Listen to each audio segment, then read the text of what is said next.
चलिए चैप्टर 4 से रिलेटेड द्विघात समीकरण। द्विघात समीकरण को हम लोग इंग्लिश में बोलते हैं क्या? Quadratic equation. हमेशा ध्यान रखिएगा क्वाड्रेटिक इक्वेशन ना एक a x square plus b x plus c is equal to zero ये लगाना जरूरी है समीकरण के केसेस में। बहुपद के केसेस में हम लोग ज़ीरो को क्या कर देते थे? छुपा लेते थे। A x square plus b x plus c ये क्या हो जाएगा? बहुपद हो जाएगा, जिसको हम लोग पॉलिनोमियल बोलते हैं। और इसी पॉलिनोमियल के साथ जब शून्यक के साथ शून्यक लगा दें या जीरो लगा दें इक्वेशन के साथ, तो यही हमारा क्या बन जाता है? समीकरण बन जाता है। तो हमेशा ध्यान रखिएगा कि एक द्विघात समीकरण जो होगा वो इस फॉर्मेट में होगा। इस फॉर्मेट में अब आपको एक चीज़ बता देते हैं, इसमें हमेशा ही ध्यान रखिएगा ये कभी भी ना ये जो एक्स स्क्वायर के साथ जो कांस्टेंट है ये ए बी और सी ये जो भी है इसको क्या बोलते हैं? कांस्टेंट है। ये कांस्टेंट है, ठीक है ना? कांस्टेंट है। इस कांस्टेंट ये कांस्टेंट है और इस कांस्टेंट में हमेशा ध्यान रखिएगा कि ए जो है यानी जो एक्स स्क्वायर वाले के साथ में जो ए कांस्टेंट होगा वो कभी भी ज़ीरो नहीं हो सकता, कभी भी ज़ीरो नहीं हो सकता। इसका मतलब क्या है? बी और सी कभी भी ज़ीरो कभी ज़ीरो हो भी सकता है और नहीं भी हो सकता है, लेकिन ए जो होगा जो एक्स स्क्वायर के साथ में है वो कभी भी ज़ीरो नहीं होगा। आइए अब हम लोगों को ना अब हम एक एग्जाम्पल लेते हैं, जो कि हम मान लेते हैं कि जैसे दिया हुआ है x-2 का whole square plus 1 is equal to 2x-3। ये एक क्वेश्चन दिया हुआ है। इस क्वेश्चन में हमको बोल दे क्या कि आप चेक कीजिए कि ये क्या द्विघात समीकरण है कि नहीं है या क्वाड्रेटिक इक्वेशन है कि नहीं है। तो ऐसे सिचुएशन में हम लोग क्या करेंगे? इसको सॉल्व करेंगे। तो इसको देख रहे होंगे आप x-2 का होल स्क्वायर, यानी हम लोग क्या कर देंगे? a माइनस बी का होल स्क्वायर का फार्मूला से इसको तोड़ देंगे। तो क्या हो जाएगा? ये एक्स स्क्वायर और माइनस 2 फार्मूला से a का वैल्यू कितना? x और 2 और ये प्लस 2 का होल स्क्वायर और प्लस 1 इज इक्वल टू कितना? 2x-3। अब क्या करेंगे? ये लो एक्स स्क्वायर, ठीक है, एक्स स्क्वायर माइनस ये कितना हो गया? 4x और प्लस 4 प्लस 1। अब देखिए तो ये प्लस में इधर ले आए क्या? प्लस है तो इधर लाएंगे तो क्या हो जाएगा? माइनस। ये माइनस में था इधर लाएंगे तो क्या हो जाएगा? Plus is equal to 0। तो ये एक्स स्क्वायर। अब देखो एक ही जाति का खोजो, ये -4x है, ये -2x है, तो ये दोनों एक ही जाति का, दोनों का साइन क्या है? सेम है। दोनों का साइन सेम है तो उसको क्या कर देंगे? ऐड। 4 + 2 कितना हो जाएगा? 6x और साइन क्या दे देंगे? जो उसका साइन है माइनस। अब उसके बाद ये देखो ये भी +4 + 1 कितना हो जाएगा? 5 और +3 कितना हो गया?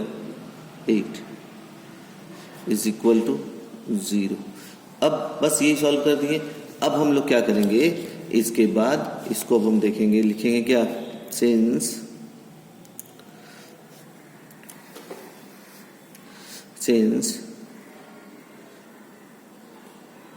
दिया गया समीकरण,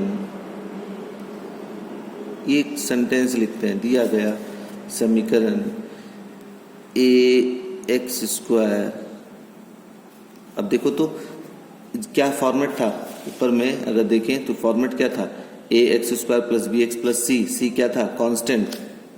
a b और c ये तीनों क्या था? कांस्टेंट। अब देखो तो यहाँ पर x² माइनस 6x प्लस 8 ये c वाला पार्ट हो गया, ये -6 जो हो गया b वाला पार्ट हो गया, और x² के साथ आगे में कुछ नहीं है तो इसको हम लोग क्या बोलते हैं? 1। तो तीनों सारा चीज है, तब क्या लिख देंगे? दिया गया समीकरण ax² plus bx plus c is equal to 0 के रूप में है, के रूप में है। इसलिए जो क्वेश्चन दिया हुआ था x माइनस 2 का whole square plus 1 is equal to क्या हो जाए, क्या दिया हुआ था क्वेश्चन पूरा, द्विघात समीकरण है, द्विघात समीकरण है। ठीक है, ये दो सेंटेंस ये हमने हिंदी वालों के लिए लिख दिया। इंग्लिश वाले जो होंगे उसको इस तरीके से लिख सकते हैं, since the given equation, since the equation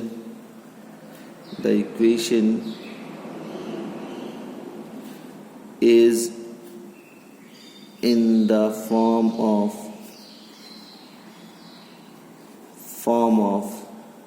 ax square plus bx plus c is equal to 0, therefore it is a quadratic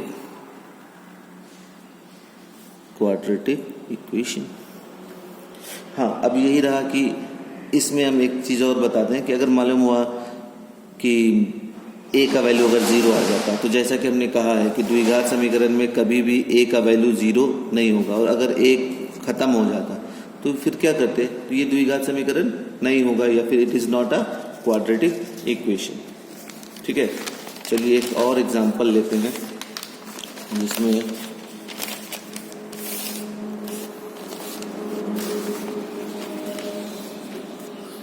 एक एग्जाम्पल और लेते हैं। जैसे देखिए एग्जाम्पल हम ले लेते हैं 2 नंबर में। देखिए x plus 1 plus 8 is equal to x plus 2 और इंटू x माइनस 2। ठीक है, देखिए ये सवाल है। अब इसको हम लोग को क्या करना है, देखना है, प्रूव करना है, या फिर करना है कि ये क्वाड्रेटिक इक्वेशन या फिर द्विघात समीकरण है या नहीं है। तो ऐसे सिचुएशन में हम लोग अब क्या करने जा रहे हैं, इसको सॉल्व करेंगे। x इंटू एक्स कितना हो जाएगा, एक्स स्क्वायर, फिर x इंटू 1 कितना हो जाएगा, x plus 8 is equal to. अब इसको देखिए, ये अगर आप ध्यान से देखेंगे तो या तो आप मल्टीप्लिकेशन कीजिए, या अगर फॉर्मूला याद है a plus b into a minus b, a plus b into a minus b, तो इसका फॉर्मूला क्या होता था, a square minus b square. A square की जगह में क्या था, एक्स स्क्वायर, और बी स्क्वायर के माइनस, तो ये रहा माइनस बी स्क्वायर। 2 इंटू 2 कितना हो गया, 4। अब इसके बाद ये जो है इस तरफ हम ले आएंगे, x square plus x plus 8, और ये प्लस में था, इसको इधर लाएंगे तो कितना हो जाएगा, माइनस, ये माइनस में था, इधर ले आए, क्या हो गया, प्लस, तो इधर बचेगा क्या, 0। अब क्या करेंगे, अब देखो x square minus x square, तो ये तो दोनों कट जाएगा, plus x square minus x square cut गया, बचा क्या, एक्स और प्लस 12 इज इक्वल टू 0। अब मुझे एक बात बताओ, जब हम बोल रहे थे तुमको कि हमको द्विघात समीकरण के लिए कैसा इक्वेशन चाहिए, किस फॉर्मेट में, ये लो हम लोग लिख देते, x square plus b x plus c is equal to 0। तो इसको देखकर क्या लग रहा, ये बी और सी वाला हिस्सा है और ए वाला हिस्सा क्या हो गया, गायब। हाँ, एक्स स्क्वायर वाला कुछ वैल्यू है, नहीं है। तो जब एक्स स्क्वायर वाला वैल्यू नहीं, तो ये क्या इंडिकेट कर रहा है, ये इंडिकेट करता ये है कि खुद देखो, जैसे कि ये इक्वेशन अगर हम रखते तो ये गायब है, इसका मतलब क्या है, ए का वैल्यू 0 हो गया होगा, तभी तो 0 के साथ एक्स स्क्वायर का मल्टीप्लिकेशन होगा तो ये 0 हो गया होगा, और जब 0 हो गया तो इसको लिखने की ज़रूरत नहीं है, इसलिए ये वाला हिस्सा बचा। समझ में आ रहा, वही काम यहाँ पर किया गया। तो यहाँ पर क्या हो गया, सिंस हम लिख सकते हैं अगर चाहो तो अच्छे से, ये क्या लोगे, सिंस दिया गया समीकरण, वही चीज़ जो लिखे थे हम लोग, दिया गया दिया गया समीकरण ax² plus bx plus c is equal to 0 के रूप में नहीं है, इसलिए यह द्विघात समीकरण नहीं है। बात समझ में आया? इसी काम को करना है, ठीक है। इतना कीजिएगा। कुछ क्वेश्चंस हम आपको व्हाट्सएप ग्रुप में दे देंगे, वहाँ से आप लोग उस कुछ क्वेश्चंस को कर लीजिएगा और सारा प्रैक्टिस हम व्हाट्सएप ग्रुप में ही कराएंगे। ये आपको एक तरह से एक थोड़ा छोटा सा वीडियो बना के इसलिए दे दिए ताकि आप कॉन्सेप्ट को समझ जाइए कि अब हम लोग 4.1 में करना क्या है हम लोगों को।